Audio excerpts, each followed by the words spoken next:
Vamos con el versículo 17. Y volviendo en sí dijo: ¿Cuántos jornaleros en casa de mi padre tienen abundancia de pan, y yo aquí perezco de hambre? Juan 1:8. Y cuando Él venga, convencerá al mundo de pecado, de justicia y de juicio. Volviendo en sí. No sabemos el momento exacto en que ocurrió, pero al parecer hay un antes y un después. Y volver en sí es cuando venga el Espíritu. Ese Espíritu que te convence de pecado, de justicia y de juicio. En el versículo 16 él quería comer las algarrabas de los cerdos porque había escasez. Quería comer del pecado. Dulce, empalagoso, que como que no puede salir de ahí porque un pecado trae otro. Pero en el 17 hay un cambio en él y dice: y volviendo en sí dijo. ¿Quién lo convenció?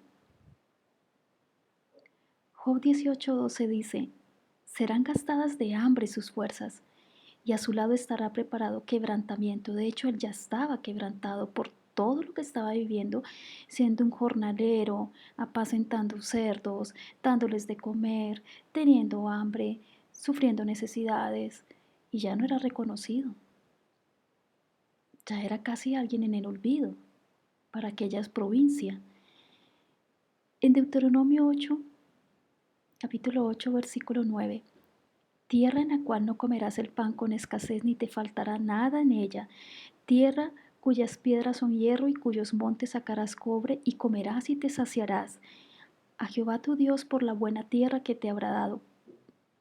Él vuelve en sí y dice: ¿cuántos jornaleros hay en casa de mi padre que tienen abundancia de pan? O sea, él reconoce que en la casa del Padre no hay escasez, no hay hambruna. Y de hecho los jornaleros de la casa del Padre comen mejor de lo que él estaba consumiendo en ese momento siendo un jornalero de aquella provincia. Se dio cuenta que el Padre era un buen patrón. Diríamos hoy en día un buen empleador. Pero donde él estaba como jornalero, quizá no era un buen empleador. Donde él estaba. Juan 6:35, Jesús les dijo: yo soy el pan de vida. El que viene a mí nunca tendrá hambre, y el que en mí cree no tendrá sed jamás. Él estaba hambriento y sediento, no solamente físicamente, también emocionalmente. En todas las áreas él tenía escasez. Y dice Juan 6:35 que si vamos a Jesús, Él viene a mí y nunca tendrá hambre. Por eso Él dice: allá hay abundancia en la casa del Padre. Y dice primera de Juan 1:9, si confesamos nuestros pecados, Él es fiel y justo para perdonar nuestros pecados y limpiarnos de toda maldad. ¿Qué es lo primero que tenemos que reconocer? Que hemos pecado. Y pedir perdón. Y limpiarnos quiere decir apartarse de todo pecado, de toda maldad. Él hace una reflexión muy profunda y dice: ¿cuántos jornaleros? Más de uno. En casa de mi padre tienen abundancia de pan y yo aquí perezco. Él reconoce que no ha dejado de ser hijo, porque dice: en la casa de mi padre. Tiene claro eso, pero también se identifica como el jornalero. Por eso dice: ¿cuántos jornaleros? Lo primero que dice es: ¿cuántos jornaleros? Se identifica como jornalero, obviamente porque era el oficio que estaba desarrollando y sabía que estaba mal pagado. Y dice: en la casa de mi padre, o sea que él en lo muy profundo de su corazón sabe que seguía siendo hijo. Y tienen abundancia de pan, lo que a él le estaba faltando. Y con esa inanición ya estaba apareciendo. Ya estaba pereciendo de hambre. En el versículo 18 toma una decisión. O sea, el primero reconoce que ha pecado, sabe de dónde ha caído, lo reconoce y dice, me levantaré. Es una decisión personal. Me levantaré e iré a mi padre y le diré, Padre, he pecado contra el cielo y contra ti. Yo me tengo que levantar del estado de postración, reconociendo que he pecado, que he fallado, pero tengo que ir,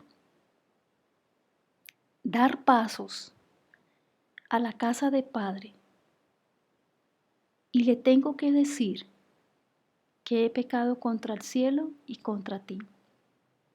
Contra el cielo porque siempre pecamos y ofendemos a Dios. Y contra el prójimo, cuando nosotros hemos hecho daño por nuestro pecado, tenemos que confesar el pecado y tenemos que pedirle perdón a la persona con la cual cometimos ese error. Hechos 3:19.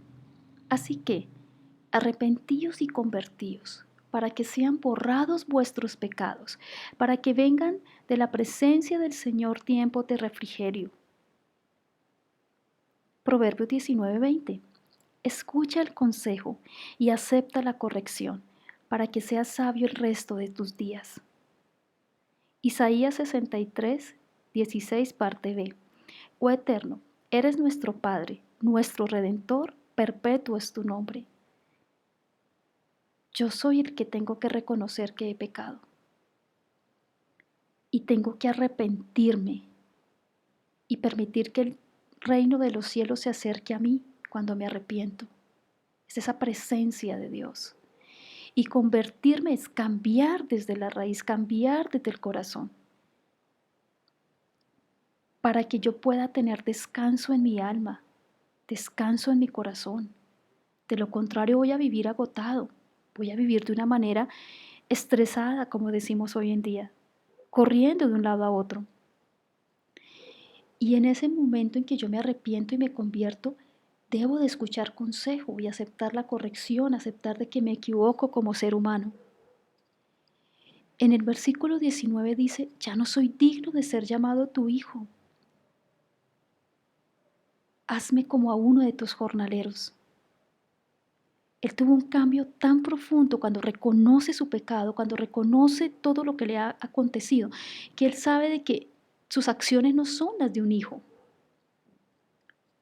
Y en este momento su estado es de un jornalero. Pero prefiere ser un jornalero en la casa del Padre que ser un jornalero en una provincia lejana donde hay gran escasez. Efesios 5:5.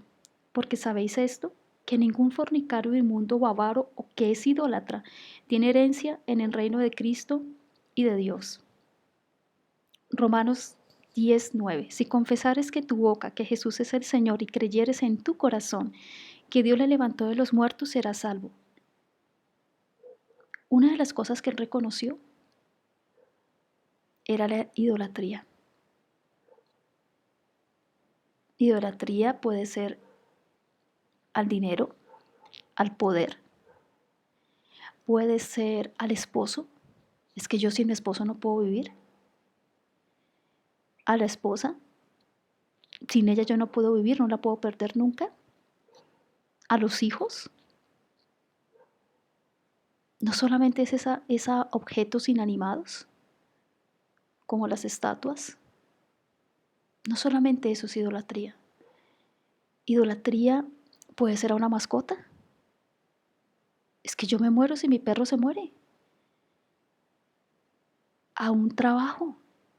Es que yo trabajo en X empresa y yo me muero el día que me saquen de allá. Es que de allá me sacan muerto, pero yo allá no renuncio, nunca me voy a ir. Podemos tener idolatría en personas, en entidades, en dinero. La idolatría es todo aquello que está en primer lugar y que ese lugar no lo ocupa el Señor. Por eso el primer mandamiento es amarás al Señor tu Dios todo lo que ocupe ese primer lugar que no sea Dios es idolatría. Y puede ser hasta tú mismo, que te ames tanto que ni siquiera el Señor está en primer lugar, sino tú mismo. Cuando Él dice, ya no soy digno, Él está reconociendo muchísimas cosas, muchos pecados, muchas faltas, pero sobre todo la idolatría. Él ya se quitó eso de ahí. Él ya dijo, mire, yo no soy nada sin el Padre. Yo no soy nada sin Dios. En este momento, Él reconoce que sin la presencia de Dios no es nadie. Y ahí el Señor vuelve a ocupar el primer lugar en su corazón. Por eso Él dice, voy a ir, voy a decirle. Él quita todos los ídolos de su corazón, los destruye todos. Y se da cuenta que el primer lugar es solo para el Padre. Es solo para ese Dios amado de Israel. No hay nadie más que ocupe ese lugar. Es importante que hoy tú revises y mires qué está ocupando el primer lugar de tu corazón. Y si no es el Señor, el amado Señor de Israel, si no es Él, entonces tienes que quebrantar a ese ídolo que tienes y organizar tu casa, dejándolo a Él en primer lugar. Y arrepentirte de cualquier ídolo que hayas colocado en ese primer lugar y hacer un cambio de vida. En el próximo video vamos a ir al versículo 20.